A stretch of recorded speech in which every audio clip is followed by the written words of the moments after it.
This is Freedom Files, the untold story of how nations broke their chains. Haiti, 1804. The first Black Republic, when the enslaved defeated an empire, a land built on chains. In the 1700s, the island of Saint-Domingue, modern-day Haiti, was France's richest colony. The world called it the Pearl of the Caribbean, but its pearls were stained with blood. Sugar plantations dot coffee fields, tobacco farms, wealth beyond imagination, built by African slaves who were worked to death. For every one French master, there were 10 enslaved Africans, beaten, broken, branded, treated as property, not human. Colonial records show something horrifying.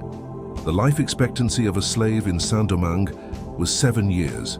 Slavery was not just an institution here, it was a machine, and France was determined to keep it running. But in the shadows, something was stirring. Whispers of rebellion, rumors passed in hushed tones, drums beating at night. Enslaved Africans from different tribes and nations, Yoruba, Fon, Igbo, Congo, Mandinka, found unity in their suffering. They shared stories, songs, hopes, and plans.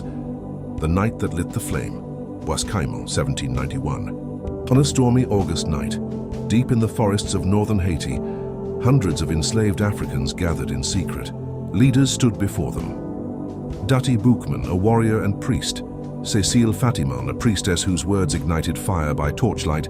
Under thunder and rain, they made a vow: we will be slaves no longer.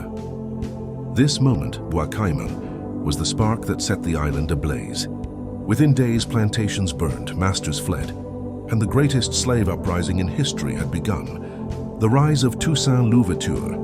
Amid the chaos rose a man with the mind of a strategist and the heart of a leader. Toussaint Louverture, born enslaved, self-taught, disciplined, brilliant. He united rebels, trained armies, negotiated with nations, and turned chaos into revolution.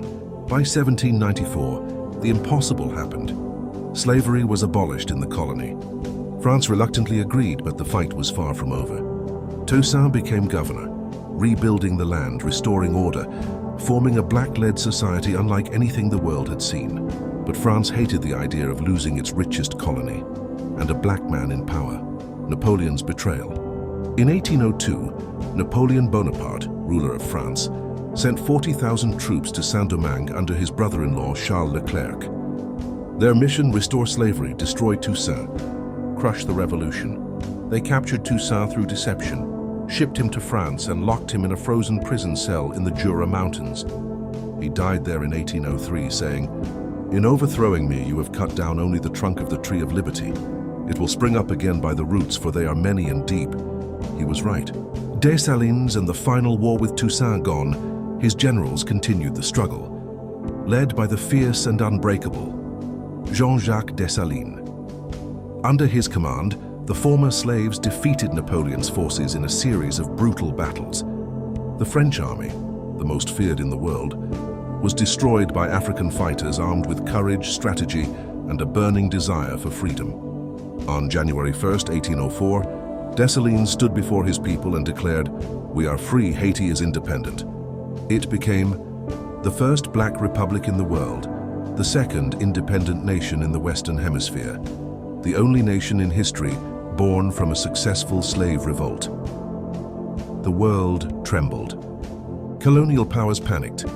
If slaves could rise in Haiti, they could rise anywhere. Haiti had broken the chain that the world believed could never be broken.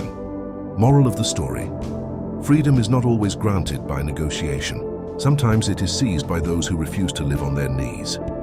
Haiti proved that a people united in suffering can become unstoppable in their pursuit of freedom.